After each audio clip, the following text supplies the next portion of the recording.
जमुई और क्या है मुंगेर का जो एरिया है दोस्तों, मुंगेर का जो एरिया है वो क्या है आपका, ये आपका मारधाड़ या धारवाड़ चट्टानें। मारधाड़ मत समझिएगा, धारवाड़ ही याद रखिएगा आप लोग, ठीक है।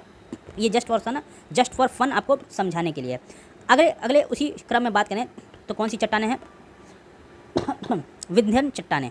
ये प्री कैम्बियन पीरियड में है। तो कैमूर और रोहतास का जो रीजन है ये दोस्तों, कैमूर और रोहतास का रीजन है, ये यहाँ पाया था। ये दूसरी प्राचीन पहाड़ी क्षेत्र है दोस्तों। ये सीमेंट उद्योग चूना पत्थर के लिए क्या है, प्रसिद्ध है। अति महत्वपूर्ण डबल स्टार, ठीक है ना। सवाल 66वें बीपीएससी में डायरेक्ट ऐसे ही आ गया था, ठीक है ना। कोई रीजन बताया था और बोला था इसके लिए किस ये जगह ये किसके लिए फेमस है।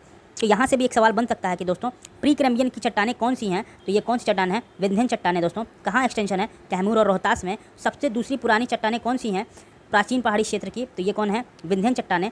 किस उद्योग का यहाँ फेमस है दोस्तों, तो सीमेंट उद्योग चूना पत्थर के लिए फेमस है दोस्तों। पढ़ा होगा आप लोगों ने बहुत ही अलग अलग तरीके से, लेकिन मेरे पढ़ने और समझने का तरीका कुछ एग्जामिनर के पॉइंट ऑफ व्यू से ही रहा है शुरू से। तो एक साइंटिफिक वे से पढ़िए दोस्तों कि मैं जो पढ़ रहा हूँ इससे सवाल कैसे बन सकते हैं। वहीं आगे बढ़ते हैं तो टर्शरी चट्टानों की तरफ बढ़ते हैं। इनका जो एरा होता है वो प्लेस्टोसीन पीरियड का होता है दोस्तों, जो कि पाई जाती हैं पश्चिमी चंपारण में। और पश्चिमी चंपारण में कौन सी एरिया में, सोमेश्वर की पहाड़ी स्थित क्षेत्रों में पाई जाती हैं। सबसे नवीन पहाड़ी क्षेत्र है दोस्तों, ये याद रखेगा, पूछ लेगा बिहार की सबसे नवीन पहाड़ी क्षेत्र कौन सी है। और आप मुंह और आँख क्या कहते हैं, मुंह क्या होता है आपका खुला का खुला रह जाएगा, यार पढ़ा तो था क्षेत्र लेकिन याद तो कुछ नहीं है। तो एग्ज़ाम में ऐसी गलती ना हो, इसलिए अपने दिमाग कहते हैं ना, दिमाग और आंख दोनों खोल करके यहाँ पे एक्टिव रहिएगा। क्योंकि मैं एक भी चीज़ इसमें से पढ़ाऊंगा ना तो एग्जामिनेशन पॉइंट ऑफ व्यू से ट्विस्ट करके पढ़ाता हूँ, मेरी आदत है, ठीक है ना। ट्विस्ट क्या मतलब, क्या उसको उसी तरीके से एंगल देता हूँ कि वो एग्जामिनेशन में क्या पॉइंट इंपॉर्टेंट है, मैं वही चीज़ बताता हूँ, ठीक है। प्लेस्टोसीन पीरियड का जो पहाड़ी क्षेत्र है, प्लेस्टोसीन एरा का जो पहाड़ है वो कौन सा पहाड़ है दोस्तों, उसे हम टर्शरी पहाड़ कहते हैं दोस्तों।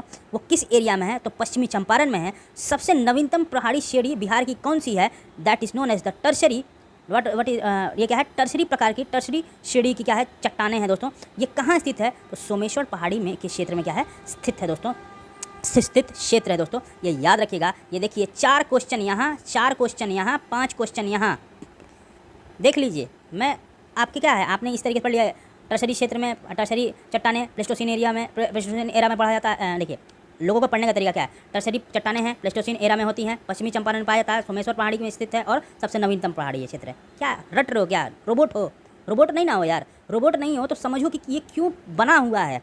आपको एग्जामिनेशन पॉइंट, अगर आपने प्रीवियस ईयर एनालिसिस नहीं किया है तो एग्जाम देने का कोई फ़ायदा नहीं है, ठीक है। अब आ जाते हैं क्वाटनरी चट्टानों के ऊपर। क्वाटनरी चट्टानों का एरा बताएं तो ये प्लेस्टोसीन एवं हेलोसीन पीरियड में है दोस्तों। ये कहाँ पे फैला हुआ है, गंगा के मैदान में है, ठीक है। ये बिहार का अधिकांश भाग मैदानी है दोस्तों, ठीक है ना। यह हम जानते हैं कृषि के लिए सबसे उपयुक्त स्थान कौन सी है दोस्तों, ये क्या है, गंगा का मैदान, क्योंकि क्या है, बहुत ही ज़्यादा फर्टाइल है दोस्तों। ये किस एरा का है दोस्तों, तो देखिए पूछ सकता है, क्वाटनरी चट्टानें, क्वाटनरी जो प्रकार की जो चट्टानें हैं वो कहाँ पाई जाती हैं, वो गंगा के मैदान में पाई जाती हैं, ठीक है ना। अच्छा ये बताइए ये कैसी होती हैं, इनकी क्या कहते हैं, उर्वरकता, क्या कहते हैं, उपजाऊ जो रेट होता है, जो कहते हैं ना फर्टिलिटी रेट होता है, फर्टाइल लैंड का जो फर्टाइल रेट होता है वो कैसा है। तो सबसे ज़्यादा क्या है, उपयुक्त है क्या, कृषि के लिए सबसे ज़्यादा उपयुक्त कौन सा है, गंगा का उत्तरी मैदान, ठीक है ना, गंगा का मैदान। और बिहार का अधिकांश भाग क्या है, मैदानी, ये भी याद रखिएगा। और किस एरा का है, प्लेस्टोसीन और हेलोसीन एरा का है दोस्तों, ये याद रखिएगा।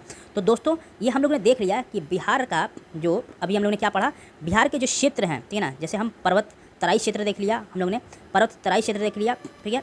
उसमें सोमेश्वर श्रेणी को देखा, रामनगर दून को देखा, और क्या देखिए सोमेश्वर श्रेणी को देखा, रामनगर दून को देखा और दून घाटी को भी देखा। और साथ ही साथ उसके हम लोगों ने मैदान को भी कवर कर लिया, जिसमें क्या था, उत्तरी गंगा का मैदान और दक्षिणी गंगा का मैदान भी कवर कर लिया। पठारों को भी देखा, धारवाड़ चट्टानें और विंध्यन चट्टानें से संरक्षित जो यहाँ पे क्षेत्र थे बिहार के दक्षिण क्षेत्र में, उनको भी हम लोग ने देख लिया है दोस्तों। इसी क्रम को आगे बढ़ाते हुए अब बिहार की जलवायु के ऊपर हम लोग अपनी दृष्टि डाल लेते हैं। बिहार की जलवायु कैसी थी, कैसी है और कैसी थी, मतलब कैसी है कैसी थी, क्या मतलब बिहार की जलवायु कैसी है वो हम लोग देख लेते हैं।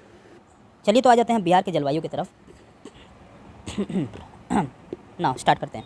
किसी क्षेत्र के दीर्घकालिक मौसम की औसत दशाओं को जलवायु कहते हैं। क्या कहते हैं दोस्तों, किसी क्षेत्र के दीर्घकालिक मौसम की औसत दशाओं को क्या कहते हैं, दशाओं को जलवायु कहते हैं। बिहार की जलवायु की अगर बात करें तो उष्णकटिबंधीय मानसूनी जलवायु है, किसकी, बिहार की जलवायु, ठीक है ना। तो बिहार की जलवायु की अगर हम लोग बोलें, क्वेश्चन पूछ लेगा बिहार की जलवायु कैसी है, तो क्या है, उपोष्ण, ठीक है ना, क्या है, उपोष्ण कटिबंधीय मानसूनी जलवायु है दोस्तों, ठीक है। उसी पॉइंट में अगला पॉइंट हम देखें तो किसी क्षेत्र की जलवायु विभिन्न कारकों से क्या होती है, प्रभावित होती है, ठीक है ना। जाहिर सी बात है, अलग अलग फैक्टर्स होते हैं जो मानसून को क्या करते हैं, प्रभावित करते हैं। ठीक है। तो किसी क्षेत्र की जलवायु विभिन्न कारकों से क्या होती है, प्रभावित होती हैं। जाहिर सी बात है, एक कोई कारण तो होता नहीं है, जलवायु तो अलग अलग कारणों से क्या होती हैं, प्रभावित होती हैं। वहीं देखें तो बिहार में जलवायु को प्रभावित निर्धारित करने वाले प्रमुख कारक क्या हैं, निम्नलिखित हैं दोस्तों। कौन कौन से हैं, निम्नलिखित हैं जो कारक बिहार की जलवायु को क्या करते हैं, प्रभावित करते हैं।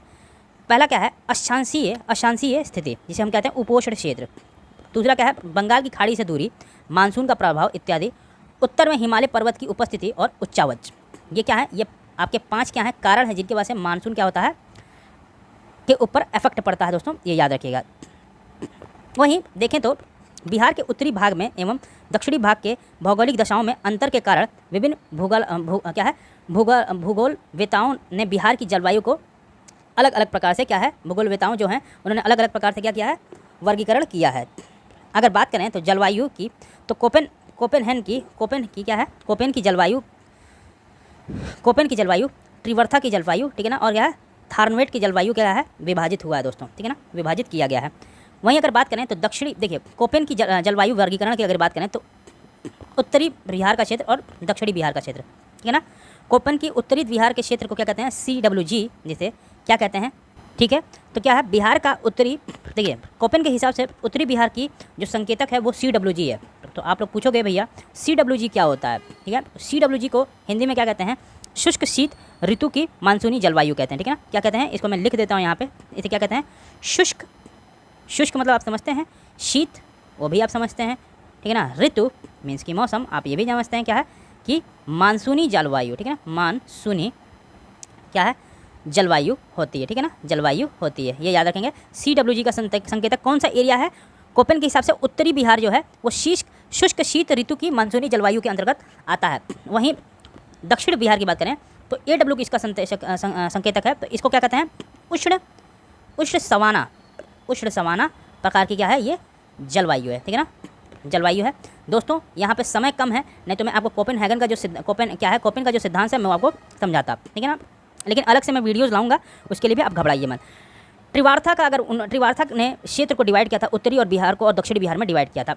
उनका जो संकेतक का था वो क्या था, वो आपका था CAW और क्या था, AW आपको मैं बता चुका हूँ क्या है, CW और क्या है, AW में डिवाइड किया था। वहीं थार्नवेट ने क्या किया था, उत्तरी पश्चिमी संकीर्ण क्षेत्र और शेष बिहार को क्या है, डिवाइड किया था CBW और क्या है, CA-W में क्या किया, डिवाइडेड किया दोस्तों। तो ये -W ये BW जो है ना दोस्तों, ये क्या है, एक हर अपने जो ये जोग्राफी जो कहते हैं ना, जोग्राफी के जो, तो ये जो कोपेन, ट्रावर्था और थार्नवेट ये जो जोग्राफर थे दोस्तों, ये क्या है, ये सारे जोग्राफर थे, इन्होंने अपना क्या दिया, कन्वेंशन दिया बिहार की जलवायु को डिवाइड करने के लिए। देखिए दोस्तों इन पर सवाल आया हुआ है, ठीक है। इसको कॉन्सेप्ट समझाने का दोस्तों समय थोड़ा मेरे पास कम है, नहीं तो मैं आपको अभी समझा देता, लेकिन रुकिए कोशिश करता हूँ मैं आपको जल्दी समझाने की, रुकिए। आइए जल्दी से समझ लीजिए दोस्तों कि क्या होता है। देखिए अब आप ऐसे समझिए कि देखिए हम कोपेन का समझा देते हैं दोस्तों कि इस पर सवाल ज़्यादा आया हुआ है, क्योंकि टाइम बहुत कम है दोस्तों, इसलिए ज़्यादा समझा आपको नहीं क्लियरली सकते हैं, ठीक है ना, जल्दी समझाने की आपको कोशिश करते हैं, ठीक है। कुछ मान लीजिए बिहार का मैप मुझसे बन ही नहीं पाता है, थोड़ा सा गड़बड़, मैप थोड़ा गड़बड़ बन जाएगा, उसके लिए मैं माफ़ी चाहता हूँ दोस्तों, ठीक है। ऐसा फिर ऐसे और ऐसे और फिर ये ऐसे जा कर के, हाँ ठीक है, कुछ थोड़ा सा गड़बड़ हुआ होगा तो उसके लिए माफ़ी चाहता हूँ दोस्तों, ठीक है। ये नदी गंगा की है, तो ये देखिए आपका उत्तरी बिहार है दोस्तों, ठीक है। क्या है, उत्तरी बिहार है, उत्तरी क्या है, बिहार है दोस्तों, क्या है, बिहार है। और ये क्या है, दक्षिणी बिहार है आपका, क्या है, दक्षिणी बिहार है, ठीक है ना, बिहार है। देखिए अगर देखिए हम लोग ने क्या देखा, यहाँ क्या होता है, CWG होता है और ये क्या होता है, AW होता है। CWG के देखिए कन्वेंशंस, देखिए अगर देखेंगे कोपेन का सिद्धांत तो बहुत बड़ा है दोस्तों, उसको समझाने बैठूंगा तो काफ़ी टाइम ज़्यादा लग जाएगा, नहीं तो फिर ये लेक्चर ही नहीं बन पाएगा, ठीक है ना। तो देखिए CWG, C का मतलब अलग कन्वेंशन है, W का अलग कन्वेंशन है, G का अलग कन्वेंशन है। देखिए C का क्या कहते हैं दोस्तों, यहाँ पे समशीतोष्ण, ठीक है ना, क्या होता है, देखिए C का अगर डिनोशन देखें तो हम लोग क्या होता है, समशीतोष्ण जलवायु होती है दोस्तों। यहाँ पे क्या होती है, समशीतोष्ण जलवायु होती है दोस्तों, ये याद रखिएगा, ठीक है ना। और डब्लू का क्या मतलब होता है दोस्तों, यहाँ की जो वायु होती है, जो यहाँ पे जो ऋतु होती है दोस्तों, वो शुष्क होती है, ठीक है ना। यहाँ पे क्या होता है, शुष्क होती है, ड्राई नहीं होती है, क्या होती है, शुष्क शीत होती है, ठीक है ना। शुष्क शीत ऋतु होती है, इस वजह से दोस्तों ये क्या होता है, इसका कन्वेंशन है। और जी की अगर बात करें तो यहाँ पे जो होती है मानसूनी वर्षा होती है दोस्तों, क्या होती है, मानसूनी वर्षा होती है दोस्तों। ये सबका क्या है, अलग अलग मतलब है, इसीलिए इसको हम क्या कहते हैं, उष्ण शीत क्या है, शीत ऋतु की मानसूनी जलवायु कहते हैं दोस्तों। ये क्या है, ये CWG है। वहीं AW की बात करें तो यहाँ पे क्या होती है, आर्द्रता ज़्यादा होती है, क्या होता है, एरिड रीजन क्या है दोस्तों, यहाँ पे एरिडिटी क्या है, ज़्यादा होती है, ठीक है ना। ये क्या हो जाएगा आपका उष्ण कटिबंधी, इसे क्या कहते हैं, उष्ण कटिबंधी आर्द्र, यहाँ पे क्या होती है, आर्द्र, एरिडिटी क्या होती है, ज़्यादा होती है, जलवायु, ठीक है ना, जलवायु। और यहाँ पे कैसी होती है, ऋतु कैसी होती है दोस्तों, शुष्क शीत होती है। यहाँ पे भी क्या होती है, शुष्क शीत होती है, शुष्क शीत जलवायु पाई क्या होती है, पाई जाती है, ठीक है ना। वायु कहते हैं, शुष्क शीत ऋतु पाई जाती है दोस्तों। तो दोस्तों ये देख लिया आपने CWG। तो देखिए ये जो देखिए समशीतोष्ण जलवायु का मतलब है कि ये जो बिहार जो होता है वो किस रीजन में पड़ता है दोस्तों। ये पहली बात आपको शायद नहीं पता हो तो मैं आपको बता देता हूँ। ये शीतोष्ण क्षेत्र में पड़ता है। देखिए कहाँ पड़ता है, शीतोष्ण क्षेत्र में पड़ता है दोस्तों, इसीलिए इसे हम क्या कहते हैं, समशीतोष्ण जलवायु कहते हैं, ठीक है ना। अब ये W का कन्वेंशन पूछोगे सर कि सर W का कन्वेंशन भी बता दो, तो लो मेरे दोस्तों मैं W का कन्वेंशन भी आपको बता देता हूँ। W का कन्वेंशन कहता है क्या कि यहाँ पे जो ऋतु होती है, जो मौसम होता है, जो ऋतु होती है, यहाँ पे क्या होती है, एरिडिटी नहीं ज़्यादा, यहाँ पे एरिडिटी नहीं होती है दोस्तों। यहाँ पे क्या होती है, आर्द्रता की मात्रा कम होती है, इसीलिए हमें शुष्क शीत ऋतु इसे कहते हैं, ठीक है ना। और जी की अगर बात करें तो यहाँ पे कैसी वर्षा होती है दोस्तों, तो मानसूनी वर्षा होती है। उत्तरी बिहार का क्या है, ये कन्वेंशन है, किसके द्वारा दिया गया, कोपेन के द्वारा दिया गया था दोस्तों। वहीं अगर दक्षिणी बिहार की बात करें तो इसके यहाँ पे क्या है दोस्तों, यहाँ का जो रीजन है, यहाँ पे क्या है, उष्ण कटिबंधी आर्द्र जलवायु है, ठीक है ना। यहाँ पे क्या है, आर्द्रता क्या है, ज़्यादा है, यहाँ पे एरिडिटी क्या है, ज़्यादा है, तो यह क्या है, उष्ण कटिबंधी आर्द्र वायु में क्या होती है, ये यहाँ पे जलवायु होती है। और W का क्या मतलब है, शुष्क क्या है, शुष्क शीत ऋतु होती है यहाँ पे ना। यहाँ पे क्या है, जैसे यहाँ पे क्या है, शुष्क शीत ऋतु भी क्या होती है, यहाँ पे जो इसका ऋतु है वो क्या रहेगा, शुष्क शीत रहेगा, ठीक है ना। तो आपको होप कि समझ में आया होगा दोस्तों। थोड़ा टाइम कम है दोस्तों, इसलिए मैं बहुत ज़्यादा इसको एक्सप्लेन नहीं कर पा रहा हूँ, क्योंकि चीज़ें बहुत ढेर सारी खत्म करनी है। चलिए दोस्तों बिना फर्दर डिले किए हम आगे बढ़ते हैं। बिहार में सामान्यतः कितनी ऋतुएँ होती हैं दोस्तों, सामान्यतः बिहार में कितनी ऋतुएँ हैं, 3 ऋतुएँ होती हैं दोस्तों, ठीक है ना। ये याद रखेंगे, बिहार में सामान्यतः 3 ऋतुएँ होती हैं। पहली होती है ग्रीष्म ऋतु, जब सूर्य के उत्तरायण की स्थिति होती है दोस्तों, तो तापमान में क्या होती है, वृद्धि होती है। मतलब क्या, जब मतलब कि सन हमारा क्या है, नॉर्दर्न हेमिस्फीयर में ज़्यादा डोमिनेंट रहता है, उत्तरायण की स्थिति में होती है, तो क्या होती है, तापमान में, टेम्परेचर में क्या होता है, राइज होता है। और क्या होता है, वायुदाब मतलब कि प्रेशर में क्या हो जाती है, कमी आ जाती है। या मार्च के मध्य जून की स्थिति होती है, देखिए मार्च के मध्य मतलब मिड मार्च से लेकर जून तक की स्थिति ऐसी ही होती है। इस मौसम में पश्चिमी और मध्य बिहार में गर्म हवाएं चलती हैं। ये दोस्तों ये देखिए लोकल विंड्स का कॉन्सेप्ट यहाँ पे अभी देखिए, ठीक है, यहाँ से आपको लोकल विंड्स भी पता चलेगा कि क्या कहते हैं, इंडिया में कौन सी लोकल विंड चलती है। देखिए आइए देख लेते हैं। इस मौसम में पश्चिमी और मध्य बिहार में, पश्चिमी मतलब कि वेस्टर्न और मिड बिहार में, मीन्स कि कौन सा एरिया, पश्चिमी this area and the mid Bihar this area, क्या होती है, गर्म हवाएं चलती हैं, जिन्हें हम क्या कहते हैं, लू कहते हैं। This is called the local wind of India, okay, local wind of India. वैसे वर्ल्ड में अलग अलग विंड्स होती हैं, जैसे चिनूक है, ठीक है ना, बुरान है, उसके लिए मैं अलग से वीडियो लाऊंगा दोस्तों, क्योंकि देखिए सब चीज़ एक जगह बताना मुश्किल है काफ़ी, ठीक है। ये मौसम में तापमान जो होती है 32 डिग्री सेल्सियस होता है, या इस मौसम में तापमान जो होता है दोस्तों 32 डिग्री सेंटीग्रेड सेल्सियस हो जाता है। सबसे गर्म स्थान कौन सा होता है दोस्तों, गया होता है, जो कि 47 डिग्री का टेम्परेचर रिकॉर्ड करता है, ठीक है। मानसून आने के पूर्व बिहार में बंगाल की खाड़ी में आने वाले क्या है, उष्णकटिबंधीय चक्रवातों के कारण वर्षा भी होती है। मानसूनी क्या होता है, मानसूनी वर्षा होती है ना दोस्तों, मैं बताया, मानसून आने के पूर्व ही बिहार में बंगाल की खाड़ी में आने वाले उष्णकटिबंधीय जो चक्रवात होते हैं, जो साइक्लोन होते हैं दोस्तों, उनके कारण क्या होती है, वर्षा होती है, जिसे हम नार्वेस्टर या काल वैसाखी कहते हैं। क्या कहते हैं, नार्वेस्टर एंड काल वैसाखी। देखिए यहाँ से सवाल बन गया आपका दोस्तों, यहाँ से भी सवाल बन गया, ऊपर से भी सवाल हो गया, नीचे से सवाल बन गया। बिहार में सबसे ज़्यादा टेम्परेचर रिकॉर्ड करने वाला डिस्ट्रिक्ट कौन सा है दोस्तों, तो वो कौन सा है, गया है, 47 डिग्री सेंटीग्रेड। वहीं अगर बात करें मानसून के पूर्व बिहार में जो उष्णकटिबंधीय चक्रवातें आती हैं, उसे हम क्या कहते हैं, इसके कारण वर्षा होती है, उसे हम क्या कहते हैं, उसे हम नॉर्वेस्टर या काल वैशाखी कहते हैं दोस्तों, ये याद रखिएगा। अगला पॉइंट ये है कि वर्षा ऋतु जो होती है जून मध्य से लेकर अक्टूबर मध्य के बीच में के समय को बिहार में वर्षा ऋतु के रूप में जाना जाता है। तो देखिए जो जलवायु की बात करें दोस्तों, जो वर्षा की बात करें, तो बिहार में वर्षा प्रोमिनेंट कब है, जून मिड से लेकर के अक्टूबर मिड तक क्या है, ये समय जो है बिहार में वर्षा ऋतु के रूप में जाना जाता है, ठीक है। बिहार में मानसून का प्रवेश मध्य जून में होता है दोस्तों। कब होता है? मिड जून में होता है दोस्तों, ये याद रखिएगा। बिहार में जुलाई एवं अगस्त में अधिक वर्षा होती है। कब होती है? जुलाई एवं अगस्त में ज़्यादा वर्षा होती है। बिहार की बात करें तो औसत वर्षा 112 सेंटीमीटर होती है। यहाँ सर्वाधिक वर्षा किशनगंज में होती है दोस्तों, कहाँ पे? 205 सेंटीमीटर। वहीं जिलों में तथा देखें तो सबसे कम वर्षा औरंगाबाद में होती है दोस्तों, 101 सेंटीमीटर। ठीक है, जिलों में होती है दोस्तों। ठीक है, सबसे ज़्यादा औसत वर्षा कहाँ होती है दोस्तों? कहाँ होती है? किशनगंज में। देखिए दोस्तों, एक और सवाल बना, सबसे ज़्यादा रेनफॉल बिहार के किस डिस्ट्रिक्ट में होती है? तो ये किशनगंज में होती है दोस्तों। और सबसे कम वर्षा की वहीं बात करें तो औरंगाबाद में होती है, करीबन 101 सेंटीमीटर के आसपास। और औसत एवरेज रेनफॉल देखें बिहार का तो कितना है? 112 centimetre. This is also a kind of question. ठीक है, कब प्रवेश करती है? जून के मध्य में। जुलाई एवं अगस्त में क्या होती है? अधिक वर्षा होती है। मध्य जून में क्या कहते हैं? यूजुअली आती है। और अक्टूबर क्या कहते हैं? मिड तक क्या रहती है दोस्तों। ये भी याद रखिएगा दोस्तों। ठीक है, तो हम लोग ने ये देख लिया।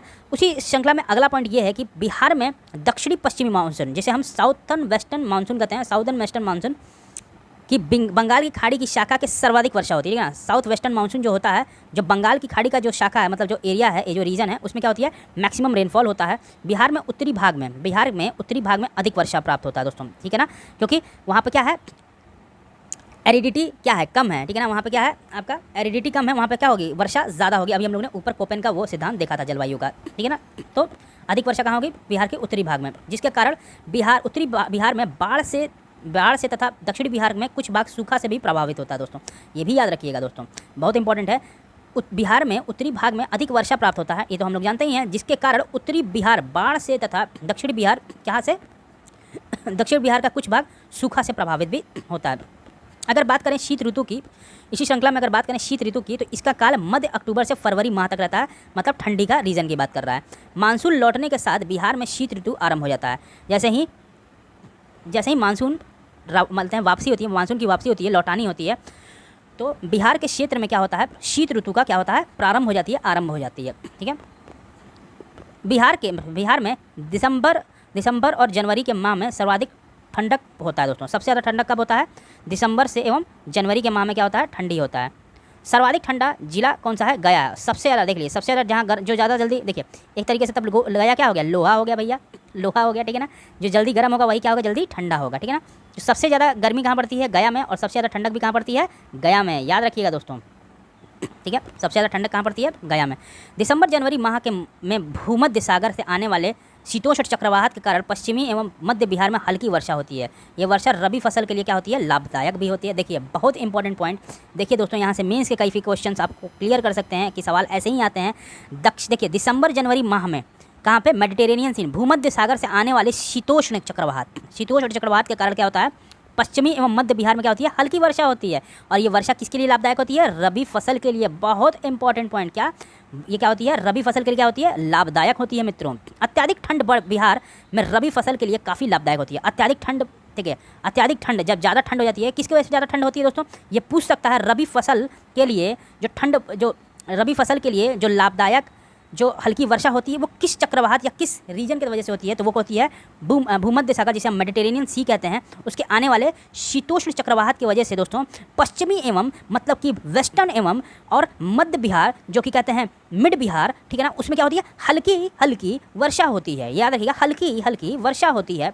हल्की हल्की वर्षा होने के कारण ये क्या करती है? रबी फसल के लिए लाभदायक होती है। बहुत इंपॉर्टेंट पॉइंट, अति महत्वपूर्ण पॉइंट। आप इसमें 4-5 स्टार मेरे तरफ से भी जोड़ लेना। ठीक है ना, मेरे हाथ से में सिर्फ अभी 2 ही लग पाएगा क्योंकि समय कम है। ठीक है ना, जोक सपाट, आगे बढ़ते हैं।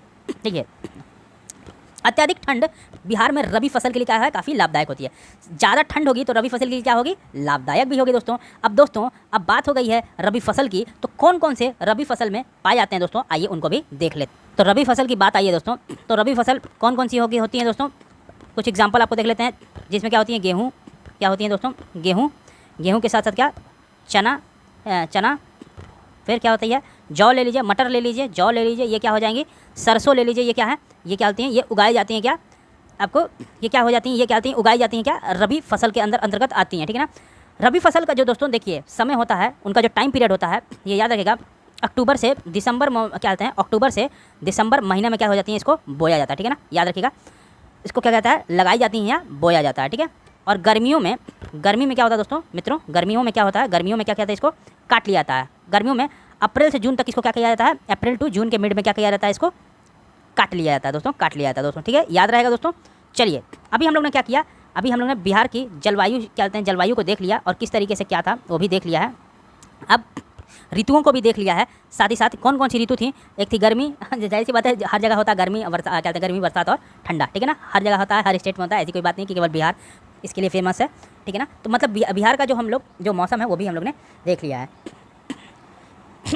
अब बढ़ते हैं बिहार में कृषि जलवायु क्षेत्र की तरफ, ठीक है ना। बिहार में बात करें तो बिहार में कृषि की दशाओं एवं फसल वर्गीकरण के आधार पर कृषि जलवायु क्षेत्र को 3 वर्गों में विभाजित किया। कितने वर्गों में मित्रों, 3 वर्गों में, कितने, 3 वर्गों में विभाजित किया गया है दोस्तों, ठीक है। दक्षिण बिहार के तीसरे वर्ग को 2 उपवर्ग में विभाजित किया गया दोस्तों, दक्षिण बिहार, ठीक है ना, साउदर्न बिहार को बहुत इंपॉर्टेंट पॉइंट